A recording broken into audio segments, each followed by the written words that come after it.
Hi hello everyone, welcome to my channel Srishti tutorial for maths. ನಾನು ಈ ದಿನ 10ನೇ ತರಗತಿ ಗಣಿತ ವಿಷಯಕ್ಕೆ ಸಂಬಂಧಪಟ್ಟ ಹಾಗೆ 3ನೇ ಪಾಠ ಬರ್ತದೆ. ಏನಪ್ಪಾ ಅಂತ ಹೇಳಿದ್ರೆ, ಎರಡು ಚರಾಕ್ಷರಗಳುಳ್ಳ ರೇಖಾತ್ಮಕ ಸಮೀಕರಣದ ಜೋಡಿಗಳು ಅಂತೇಳಿ. ಸೊ ಈ ಒಂದು ಪಾಠದಲ್ಲಿ ಬರುವಂತಹ ಆ ಒಂದು ಎರಡು ಚರಾಕ್ಷರಗಳುಳ್ಳ ರೇಖಾತ್ಮಕ ಸಮೀಕರಣದ ಜೋಡಿಗಳನ್ನ ಬಿಡಿಸೋದು ಹೇಗೆ ಅಂತಕ್ಕಂಥದಕ್ಕೆ ಸಂಬಂಧಪಟ್ಟಂತ ಮಾಹಿತಿಗಳನ್ನ ಈ ಒಂದು ವಿಡಿಯೋದಲ್ಲಿ ತಿಳಿಸ್ಕೊಡ್ತಾ ಇದ್ದೀನಿ. ದಯವಿಟ್ಟು ಚಾನಲ್ ಯಾರು ಸಬ್ಸ್ಕ್ರೈಬ್ ಮಾಡಿಲ್ವೋ ಚಾನಲ್ ಸಬ್ಸ್ಕ್ರೈಬ್ ಮಾಡಿ ಅಂತ ಹೇಳ್ತಾ ಬನ್ನಿ ಕ್ಲಾಸ್ ಶುರು ಮಾಡೋಣ.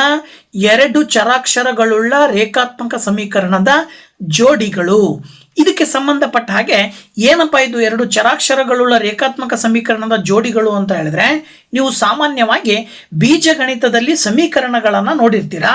ಅಂತಹ ಬೀಜಗಣಿತದ ಸಮೀಕರಣಗಳಲ್ಲಿ ಎರಡು ಚರಾಕ್ಷರಗಳಿರಬೇಕು. ಆ ಎರಡು ಚರಾಕ್ಷರಗಳನ್ನ ಒಳಗೊಂಡಿರ್ತಕ್ಕಂಥ ಅದು ಅಪರಿಚಿತ ಚರಾಕ್ಷರಗಳನ್ನ ಒಳಗೊಂಡಿದ್ದು ಒಂದೇ ಘಾತವನ್ನು ಹೊಂದಿರಬೇಕು. ಅಂದ್ರೆ ಡಿಗ್ರಿ 1 ಹೊಂದಿರತಕ್ಕಂತಹ ಎರಡು ಚರಾಕ್ಷರಗಳನ್ನೊಳಗೊಂಡಂತಹ ಎರಡು ಬೀಜಗಣಿತದ ಸಮೀಕರಣಗಳನ್ನ ಒಟ್ಟಿಗೆ ಸೇರಿಸಿ ಹೇಳಿದ್ರೆ ಅದನ್ನ ನಾವು ಎರಡು ಚರಾಕ್ಷರಗಳುಳ್ಳ ರೇಖಾತ್ಮಕ ಸಮೀಕರಣದ ಜೋಡಿಗಳು ಅಂತ ಕರಿತೀವಿ.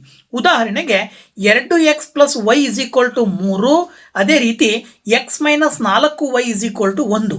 ಇವೆರಡು ಸಮೀಕರಣಗಳನ್ನು ನೋಡಿದಾಗ ಎರಡೂ ಸಮೀಕರಣದಲ್ಲೂ ಎರಡು ಚರಾಕ್ಷರಗಳಿದ್ದಾವೆ ಮತ್ತೆ ಪ್ರತಿ ಚರಾಕ್ಷರಗಳ ಘಾತ 1 ಇದೆ.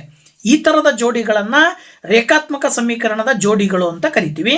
ಈ ಒಂದು ಎರಡು ಚರಾಕ್ಷರದ ರೇಖಾತ್ಮಕ ಸಮೀಕರಣಗಳ ಜೋಡಿಗೆ ಆದರ್ಶ ರೂಪವನ್ನು ಬರೆಯೋದಾದ್ರೆ ನಾವು a1x + b1y + c1 = 0, a2x + b2y + c2 = 0 ಅಂತ ಹೇಳ್ತೀವಿ. ಇಲ್ಲಿ ಎಕ್ಸ್ ಮತ್ತೆ ವೈಗಳನ್ನು ನಾವು ಅಜ್ಞಾತ ಚರಾಕ್ಷರಗಳು ಅಥವಾ ಅಪರಿಚಿತ ಚರಾಕ್ಷರಗಳು ಅಂತ ಕರಿತೀವಿ. ಹಾಗೆ a1 b1 ಮತ್ತೆ a2 b2ಗಳನ್ನು ನಾವು ಏನಂತ ಕರಿತೀವಿ, ಸಹಗುಣಕ ಚರಾಕ್ಷರಗಳ ಸಹಗುಣಕ ಅಂತ ಕರಿತೀವಿ. ಹಾಗೆ c1 ಮತ್ತು c2ಗಳನ್ನ ಸ್ಥಿರ ಸಂಖ್ಯೆಗಳು ಅಂತ ಹೇಳ್ಬಿಟ್ಟು ನಾವು ಹೇಳ್ತೀವಿ. ಹಾಗಿದ್ಮೇಲೆ ಇಲ್ಲಿ ಎರಡು ಚರಾಕ್ಷರಗಳುಳ್ಳ ರೇಖಾತ್ಮಕ ಸಮೀಕರಣಗಳಲ್ಲಿ ಪ್ರತಿಯೊಂದು ಚರಾಕ್ಷರದ ಬೆಲೆಯನ್ನು ನಾವು ಕಂಡುಹಿಡಿತಾ ಹೋದಾಗ ಪ್ರಮುಖವಾಗಿ ನಮಗೆ 3 ರೀತಿಯಾದಂತಹ ಬೆಲೆಗಳು ಬರ್ತವೆ. ಆ ಬೆಲೆಗಳು ಹೇಗೆ ಬರ್ತವೆ ಅಂತಕ್ಕಂಥದ್ದು ಯಾವುದ್ರ ಮೇಲೆ ಡಿಪೆಂಡ್ ಆಗಿರುತ್ತಪ್ಪ ಅಂತ ಹೇಳಿದ್ರೆ, ಆ ಒಂದು ಚರಾಕ್ಷರಗಳ ಸಹಗುಣಕಗಳಿಗೆ ಸಂಬಂಧಪಟ್ಟ ಹಾಗೆ ಎರಡು ಜೋಡಿಗಳೇನಿರ್ತವೆ ಸಮೀಕರಣಗಳು, ಎರಡೂ ಸಮೀಕರಣದ ಜೋಡಿಗಳನ್ನು ನಾವು ಅನುಪಾತದ ರೂಪದಲ್ಲಿ ಕಂಡುಹಿಡಿಬೇಕಾಗತ್ತೆ. ಉದಾಹರಣೆಗೆ ಎಕ್ಸ್ನ ಸಹಗುಣಕ ಎ ಅಂತಿದ್ರೆ ಕೆಳಗಡೆದು ಕೂಡ ಇನ್ನೊಂದು ಎಕ್ಸ್ನ ಸಹಗುಣಕವನ್ನು ನಾವು ಒಂದು a1 a2 ಅಂತ ತಗೊಳ್ತೀವಿ, ಇನ್ನೊಂದು ವೈನ ಸಹಗುಣಕಗಳನ್ನು b1 b2 ಅಂತ ಕನ್ಸಿಡರ್ ಮಾಡಿದ್ರಿ ಅಂದರೆ a1/a2 ಮಾಡಿದಾಗ ಏನು ಬರುತ್ತೋ b1/b2 ಮಾಡಿದಾಗ ಏನು ಆನ್ಸರ್ ಬರುತ್ತೋ ಅನ್ನೋದ್ರ ಮೇಲೆ ನಾವು ಚರ್ಚೆ ಮಾಡಬೇಕಾಗತ್ತೆ. ಇದರ ಆಧಾರದ ಮೇಲೆ ಉದಾಹರಣೆ ಸಮೇತ ನೋಡೋದಾದ್ರೆ ನೋಡಿ, ಮೊದಲನೇ ಹಂತದಲ್ಲಿ x - 2y = 0, 3x + 4y - 20 = 0 ನೋಡಿದಾಗ a1 ಮತ್ತು a2ಗಳು ಅವುಗಳ ಅನುಪಾತವನ್ನು ಬರೆದ್ರೆ 1/3 ಆಗುತ್ತೆ. ಅದೇ ರೀತಿ b1 ಮತ್ತು b2ನ ಅನುಪಾತವನ್ನು ಬರೆದಾಗ -2/4 ಆಗುತ್ತೆ. c1/c2 ಮಾಡಿದ್ರೆ 0/-20 ಬರುತ್ತೆ. ಇವುಗಳನ್ನು ನೋಡಿದಾಗ a1/a2ನ ಅನುಪಾತ ಮತ್ತು b1/b2ನ ಅನುಪಾತ ಅಸಮವಿರ್ತಕ್ಕಂಥದ್ದನ್ನು ನೋಡ್ತೀವಿ. ಅಂದರೆ ನಾಟ್ ಈಕ್ವಲ್ ಆಗಿರ್ತಕ್ಕಂಥದ್ದು. ಯಾವಾಗ a1/a2 b1/b2 ಸಮ ಇರೋದಿಲ್ವೋ ಆ ಎರಡು ರೇಖೆಗಳನ್ನು ನಾವೇನಾದರೂ ನಕ್ಷಾ ವಿಧಾನದಲ್ಲಿ ಹಾಕಿದಾಗ ಆ ಎರಡು ರೇಖೆಗಳು ಯಾವುದೋ ಒಂದು ಬಿಂದುವಿನಲ್ಲಿ ಛೇದಿಸ್ತಕ್ಕಂಥದ್ದನ್ನು ನಾವು ನೋಡ್ತೀವಿ. ಸೊ ಈ ರೀತಿ ಆ ಒಂದು ಬಿಂದುವಿನಲ್ಲಿ ಛೇದಿಸಿದಾಗ ಅದನ್ನು ನಾವು ಏನಂತ ಕರಿತೀವಿ, ಈ ಒಂದು ಎಕ್ಸ್ ಮತ್ತು ವೈ ಅನ್ನುವಂಥ ಚರಾಕ್ಷರಗಳಿಗೆ ಒಂದೇ ಬೆಲೆ ಬರುತ್ತೆ ಅಂತಕ್ಕಂಥದ್ದನ್ನ ಹೇಳ್ತೀವಿ. ಈ ಚಿತ್ರ ಸಮೇತ ನೋಡ್ತಾ ಇದ್ದೀರಾ.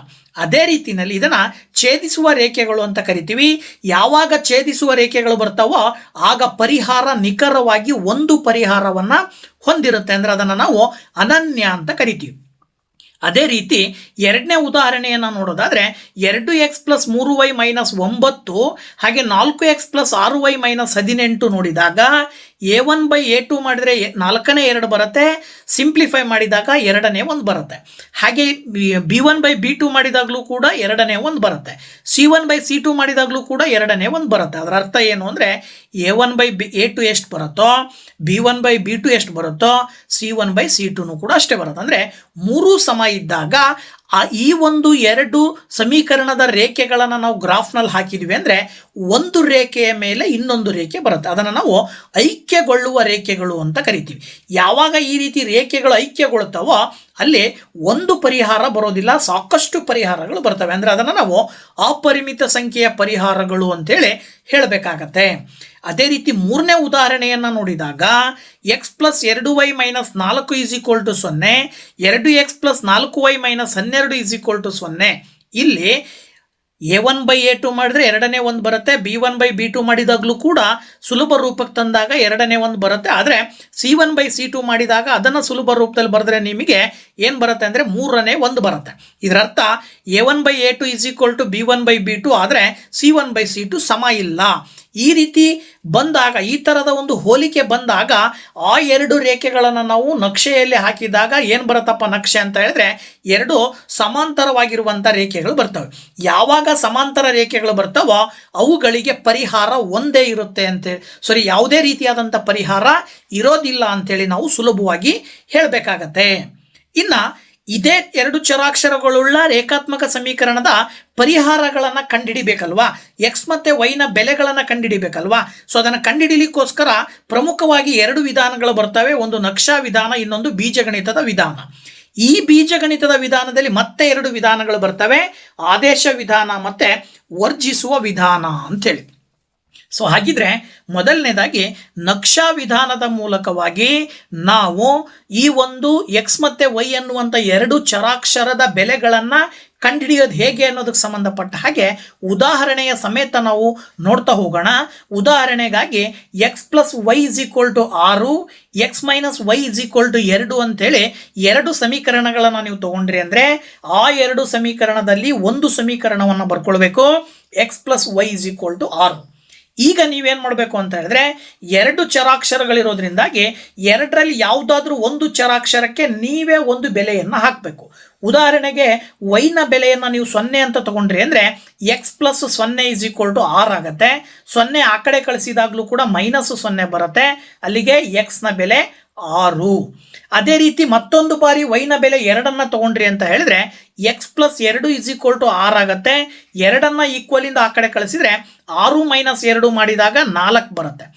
ಬಂದಂಥ ಈ ಬೆಲೆಗಳನ್ನು ನೀವು ಒಂದು ಚಾರ್ಟ್ನ ರೂಪದಲ್ಲಿ ಬರ್ಕೊಂಡಾಗ ಎಕ್ಸ್ ವೈ ಎಕ್ಸ್ ವೈ ಅಂತ ಬರ್ಕೊಂಡ್ರಿ ಅಂದರೆ 6 0 6 0 4 2 4 2 ಅಂತಕ್ಕಂಥ ಎರಡು ಪಾಯಿಂಟ್ಗಳು ಸಿಕ್ಕವು. ಇನ್ನು ಎರಡನೇ ಸಮೀಕರಣ x minus y is equal to 2 ತಗೊಂಡು ಇದಕ್ಕೂ ಕೂಡ ವೈನ ಬೆಲೆಗಳನ್ನು ನೀವು ಹಾಕಿದ್ರಿ ಅಂದರೆ ಮೊದಲಿಗೆ ವೈನ ಬೆಲೆ 0 ಹಾಕಿದ್ರಿ ಅಂದರೆ ಮೈನಸ್ 0 ಈಕ್ವಲಿಂದ ಆ ಕಡೆ ಹೋದ್ರೂ ಅಷ್ಟೇ ಬರುತ್ತೆ. ಹಾಗಾಗಿ ಎಕ್ಸ್ನ ಬೆಲೆ 2, ಅದೇ ಮತ್ತೆ ವೈನ ಬೆಲೆ 2 ಹಾಕಿದ್ರಿ ಅಂದರೆ x minus 2 is equal to 2 ಆಗೋದ್ರಿಂದ ಈಕ್ವಲಿಂದ ಆ ಕಡೆ ಕಳಿಸಿದ್ರೆ 2 ಪ್ಲಸ್ 2 4. ಸೊ ಬಂದಂಥ ಬಿಂದುಗಳನ್ನು ಮತ್ತೆ ಚಾರ್ಟ್ ರೂಪದಲ್ಲಿ ಈ ರೀತಿ ಬರ್ಕೊಳ್ತೀರಾ. ಎಕ್ಸ್ ವೈ ವೈ ಮಾಡಿದರೆ 2, 0 4, 2. ಇದಾದ ನಂತರದಲ್ಲಿ ನೀವೇನು ಸಂಖ್ಯಾ ರೇಖೆಗಳನ್ನು ನೀವು ಏನು ಮಾಡ್ತೀರಿ ಅಂದರೆ ಒಂದಕ್ಕೊಂದು ಲಂಬವಾಗಿರೋ ರೀತಿಯಲ್ಲಿ ನೀವು ಬರ್ಕೊಂಡ್ರಿ ಅಂದರೆ ಅದನ್ನು ನಾವು ಕಾರ್ಟೇಷಿಯನ್ ಸಿಸ್ಟಮ್ ಅಂತ ಕರಿತೀವಿ. ಅದ್ರ ಪ್ರಕಾರ ಬರ್ಕೊಂಡ ನಂತರದಲ್ಲಿ ಇಲ್ಲಿ ನಿಮಗೆ ಬಂದಂತಹ ಪಾಯಿಂಟ್ಗಳನ್ನು ಈ ಒಂದು ಗ್ರಾಫ್ ಒಳಗಡೆ ಮಾರ್ಕ್ ಮಾಡ್ತಾ ಬಂದಾಗ 6, 0 ಈ ಪಾಯಿಂಟಲ್ಲಿ ಬರುತ್ತೆ, 4, 2 ಮೇಲ್ಗಡೆ ಈ ಪಾಯಿಂಟಲ್ಲಿ ಬರುತ್ತೆ.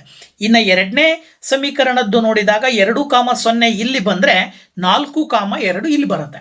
ಇದ್ರ ಮುಖಾಂತರವಾಗಿ ಆ ರೇಖೆಗಳನ್ನು, ಆ ಒಂದು ಬಿಂದುಗಳನ್ನು ಸೇರಿಸಲಿಕ್ಕೆ ರೇಖೆಗಳನ್ನು ಹಾಕಿದ್ರಿ ಅಂತ ಹೇಳಿದ್ರೆ ಈ ಎರಡು ರೇಖೆಗಳು ಅಂದರೆ x plus Y is equal to 6, x minus y is equal to 2 ಅಂತಕ್ಕಂಥ ರೇಖೆಗಳೆರಡು ಒಂದು ಪಾಯಿಂಟ್ನಲ್ಲಿ ಮೀಟ್ ಆಗ್ತವೆ. ಆ ಮೀಟ್ ಆದಂಥ ಪಾಯಿಂಟಿಂದ ಎಕ್ಸ್ ಅಕ್ಷಕ್ಕೆ ಒಂದು ರೇಖೆ, ವೈ ಅಕ್ಷಕ್ಕೆ ಒಂದು ರೇಖೆಯನ್ನು ಹೇಳಿದ್ರೆ 4 ಮತ್ತು 2 ಬರ್ತಕ್ಕಂಥದ್ದನ್ನು ನೋಡ್ತಾ ಇದ್ದೀರಾ. ಅಂದರೆ ಎಕ್ಸ್ನ ಬೆಲೆ 4, ವೈನ ಬೆಲೆ 2. ಈ ಎರಡು ಬೆಲೆಗಳೇನಾಗಿದ್ದಾವೆ ನಿಮಗೆ ಕೊಡುವಂತಹ ಸಮೀಕರಣಗಳ ಚರಾಕ್ಷರಗಳ ಬೆಲೆಗಳಾಗಿರ್ತವೆ. ಈ ರೀತಿಯಲ್ಲಿ ನಾವು ನಕ್ಷಾ ವಿಧಾನದ ಮೂಲಕ ಕೊಟ್ಟಂಥ ಚರಾಕ್ಷರಗಳುಳ್ಳ ರೇಖಾತ್ಮಕ ಸಮೀಕರಣದ ಜೋಡಿಗಳ ಬೆಲೆಗಳನ್ನು ನಾವು ಕಂಡುಹಿಡಿಬಹುದು, ಅಂದರೆ ಚರಾಕ್ಷರಗಳ ಬೆಲೆಗಳನ್ನು ಕಂಡುಹಿಡಿಬಹುದು. ಹಾಗೇನೆ ಎರಡನೇ ವಿಧಾನ ಬೀಜಗಣಿತದ ವಿಧಾನದಲ್ಲಿ ಮತ್ತೆ ಎರಡು ವಿಧಾನಗಳು ಬರ್ತವೆ. ಅದರಲ್ಲಿ ಮೊದಲನೇ ವಿಧಾನ ಆದೇಶ ವಿಧಾನ ಅಂತ ಬರುತ್ತಲ್ವಾ. ಸೊ ಈ ಒಂದು ಆದೇಶ ವಿಧಾನವನ್ನು ಬಳಸ್ಕೊಂಡು ಚರಾಕ್ಷರಗಳ ಬೆಲೆಯನ್ನ ಹೇಗೆ ಕಂಡುಹಿಡಿಯೋದು ಅಂತಕ್ಕಂಥದ್ದನ್ನ ನಾವು ಉದಾಹರಣೆ ಸಮೇತವಾಗಿ ಇಲ್ಲಿ ನೋಡೋಣ. ಸೊ ಇಲ್ಲಿ ಕೊಟ್ಟಂತಹ ಒಂದು ಎರಡು ಸಮೀಕರಣಗಳನ್ನ ಅಂದ್ರೆ ಉದಾಹರಣೆಯಾಗಿ ನೀವು ಎರಡು ರೇಖಾತ್ಮಕ ಸಮೀಕರಣಗಳನ್ನು ತಗೊಂಡಾಗ 7x - 15y = 2, x + 2y = 3 ಕೊಟ್ಟಂತ ಎರಡು ಸಮೀಕರಣಗಳನ್ನ ಸಮೀಕರಣ 1 ಮತ್ತೆ ಸಮೀಕರಣ 2 ಅಂತ ತಗೊಳ್ರಿ. ಎರಡು ಸಮೀಕರಣಗಳಲ್ಲಿ ಸರಳವಾಗಿರುವಂತ ಸಮೀಕರಣವನ್ನ ಆಯ್ಕೆ ಮಾಡ್ರಿ. ಅಂದ್ರೆ ಇಲ್ಲಿ ಕೊಟ್ಟಂತ ಸಮೀಕರಣಗಳಲ್ಲಿ ಎರಡನೇ ಸಮೀಕರಣವನ್ನ ನೀವೇನಾದ್ರೂ ತಗೊಂಡ್ರಿ ಅಂದ್ರೆ x + 2y = 3. ಇಲ್ಲಿ ನೀವೇನ್ ಮಾಡಬೇಕು ಅಂದ್ರೆ ಒಂದು ಚರಾಕ್ಷರವನ್ನ ಒಂದು ಭಾಗದಲ್ಲಿ ಇನ್ನೊಂದು ಚರಾಕ್ಷರವನ್ನ ಬಲ ಭಾಗಕ್ಕೆ ಕಳಿಸಿದ್ರಿ ಅಂದ್ರೆ x = 3 - 2y ಅಂತ ಬರುತ್ತೆ. ಇದನ್ನ ನೀವು ಸಮೀಕರಣ 3 ಅಂತ ತಗೊಳ್ಬೇಕು. ಇದಾದ ನಂತರದಲ್ಲಿ ಇಲ್ಲಿ ನೀವೇನ್ ಮಾಡಬೇಕು ಅಂದ್ರೆ ಈ ಒಂದು x ನ ಬೆಲೆಯನ್ನ ಒಂದನೇ ಸಮೀಕರಣಕ್ಕೆ ಆದೇಶವನ್ನ ಮಾಡ್ಬೇಕಂದ್ರೆ ಒಂದನೇ ಸಮೀಕರಣದಲ್ಲಿರುವ x ನ ಜಾಗದಲ್ಲಿ ಈ ಬೆಲೆಯನ್ನ ಹಾಕ್ಬೇಕು. ಆಗ 7 × 3 - 2y - 15y = 2. ಈಗ ನೀವು ಇದನ್ನ ಸುಲಭ ರೂಪದಲ್ಲಿ ಬರೆದಾಗ 7 × 3 = 21 - 7 × 2 = 14y - 15y = 2 ಬರುತ್ತೆ. ಈಗ 14 15 ಎರಡಕ್ಕೂ ಚಿಹ್ನೆ ಮೈನಸ್ ಇರೋದ್ರಿಂದಾಗಿ ಕೂಡ್ತೀರಾ -29y ಬರುತ್ತೆ = 2. ಎಡಭಾಗದಲ್ಲಿರುವ 21 ಬಲಭಾಗಕ್ಕೆ ಕಳಿಸಿದಾಗ -21 ಬರುತ್ತೆ. ಈಗ -29y = 2ರಲ್ಲಿ 21 ಕಳೆದ್ರೆ -19 ಬರುತ್ತೆ.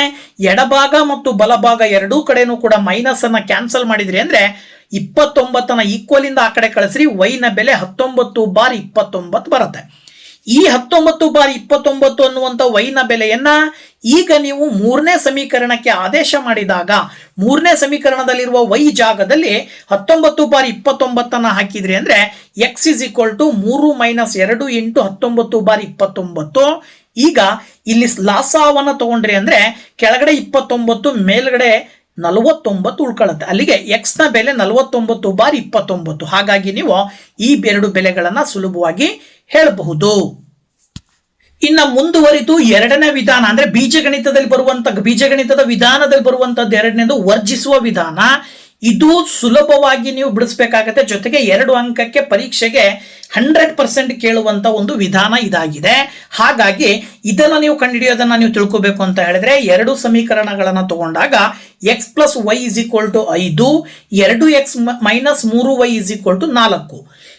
ಈ ಬರುವಂತ ಎರಡು ಸಮೀಕರಣಗಳನ್ನ 1 ಮತ್ತೆ 2 ಅಂತ ತಗೊಳ್ಬೇಕು. ಇಲ್ಲಿ ವರ್ಜಿಸುವ ವಿಧಾನವನ್ನ ಮಾಡಬೇಕಾದಾಗ ಕಂಡೀಷನ್ ಏನಪ್ಪಾ ಅಂತ ಹೇಳಿದ್ರೆ ಇರುವಂತ ಎರಡು ಚರಾಕ್ಷರಗಳಲ್ಲಿ ಯಾವುದಾದ್ರೂ ಒಂದು ಚರಾಕ್ಷರದ ಸಹಗುಣಕಗಳು ಎರಡೂ ಸಮೀಕರಣದಲ್ಲೂ ಸಮ ಇರಬೇಕು.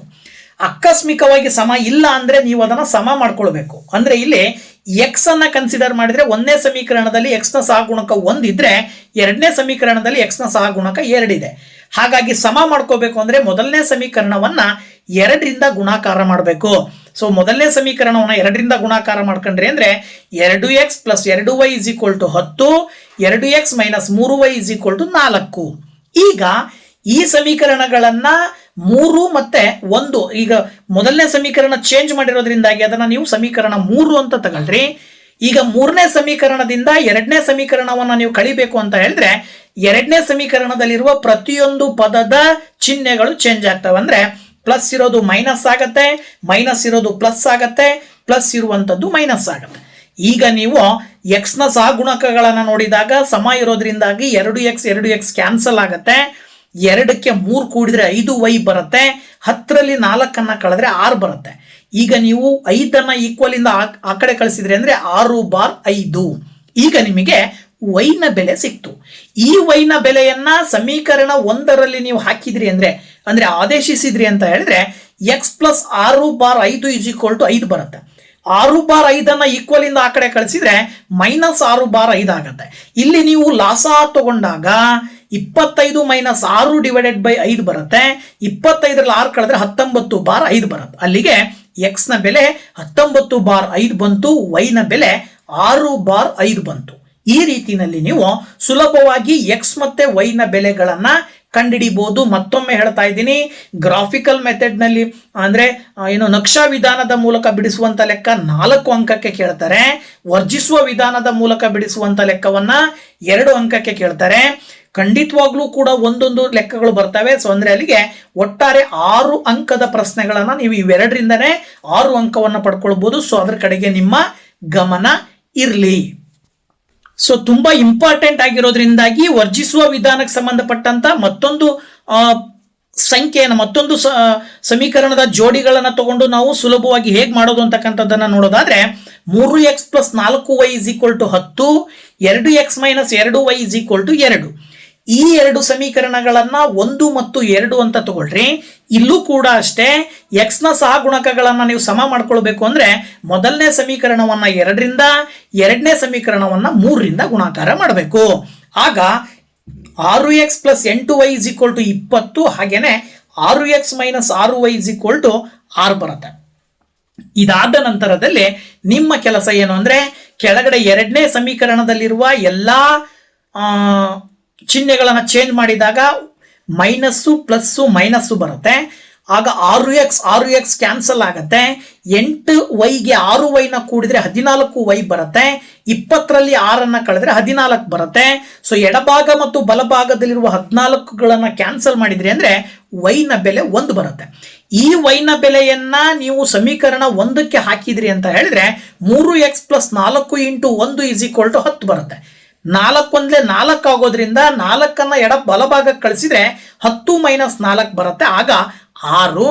x ನ ಹಿಂಭಾಗದಲ್ಲಿರುವ 3, x ನ ಸಹಗುಣಕವನ್ನು ಈಕ್ವಲ್ ಇಂದ ಆ ಕಡೆ ಕಳಿಸಿದ್ರೆ /3 ಆಗುತ್ತೆ. ಅಲ್ಲಿಗೆ x ನ ಬೆಲೆ 3 ಒಂದ್ಲೆ 3 ಎರಡ್ಲೆ, ಅಲ್ಲಿಗೆ x ನ ಬೆಲೆ 2 ಬಂತು. ಅಂದ್ರೆ ಅಲ್ಲಿಗೆ x = 2, y = 1 ಅಂತೇಳಿ ಸುಲಭವಾಗಿ ಹೇಳಬಹುದು. ಓಕೆನಾ? ಸೊ ಈ ಒಂದು ವಿಡಿಯೋದಲ್ಲಿ ಸಾಮಾನ್ಯವಾಗಿ 2 ಚರಾಕ್ಷರಗಳುಳ್ಳ ರೇಖಾತ್ಮಕ ಸಮೀಕರಣದ ಜೋಡಿಗಳಿಗೆ ಸಂಬಂಧಪಟ್ಟ ಹಾಗೆ ಸಂಪೂರ್ಣ ಮಾಹಿತಿಯನ್ನು ನಿಮಗೆ ತಿಳಿಸ್ಕೊಟ್ಟಿದ್ದೀನಿ. ಹೇಗಿರುತ್ತೆ ಆ ಸಮೀಕರಣ, ಮತ್ತೆ ಆ ಸಮೀಕರಣದಲ್ಲಿ ಪರಿಹಾರಗಳು ಹೇಗೆ ಬರ್ತವೆ, ಪರಿಹಾರಗಳನ್ನು ಕಂಡುಹಿಡಿಬೇಕಾದಾಗ ಸಹಗುಣಕಗಳ ಸಂಬಂಧ ಹೇಗಿರಬೇಕು, ಆ ಸಂಬಂಧದ ಆಧಾರದ ಮೇಲೆ ನಾವು ಹೇಗೆ ಪರಿಹಾರಗಳನ್ನು ಹೇಳ್ತೀವಿ, ಜೊತೆಗೆ ಆ ಒಂದು ಪರಿಹಾರದ ವಿಧಾನಗಳು ಯಾವ್ಯಾವ ಬರ್ತವೆ ಅಂದ್ರೆ ನಕ್ಷಾ ವಿಧಾನದಲ್ಲಿ ಹೇಗೆ ಬಿಡಿಸೋದು, ಆದೇಶ ವಿಧಾನದಲ್ಲಿ ಹೇಗೆ ಬಿಡಿಸೋದು, ಮತ್ತೆ ವರ್ಜಿಸುವ ವಿಧಾನದಲ್ಲಿ ಹೇಗೆ ಲೆಕ್ಕವನ್ನು ಬಿಡಿಸ್ತಕ್ಕಂಥದ್ದು ಅನ್ನೋದನ್ನ ಈ ಒಂದು ವಿಡಿಯೋದಲ್ಲಿ ನಿಮಗೆ ತಿಳಿಸ್ಕೊಟ್ಟಿದ್ದೀನಿ. ಸೊ ದಯವಿಟ್ಟು ವಿಡಿಯೋ ಇಷ್ಟ ಆದರೆ ಲೈಕ್ ಮಾಡಿ, ಶೇರ್ ಮಾಡಿ, ಹಾಗೆ ಕಮೆಂಟ್ ಮಾಡಿ ಅಂತ ಹೇಳ್ತಾ ನೆಕ್ಸ್ಟ್ ಎಕ್ಸಸೈಸ್ ಮುಂದಿನ ಅಭ್ಯಾಸದ ಪ್ರಶ್ನೆಗಳೊಂದಿಗೆ, ಇದೇ ಪಾಠದ ಅಭ್ಯಾಸದ ಪ್ರಶ್ನೆಗಳೊಂದಿಗೆ ನೆಕ್ಸ್ಟ್ ವಿಡಿಯೋದಲ್ಲಿ ಬರ್ತೀನಿ. ಅಲ್ಲಿ ತನಕ ವೇಟ್ ಮಾಡ್ತಾ ಇರಿ ಅಂತ ಹೇಳ್ತಾ once again thank you very much. Bye bye.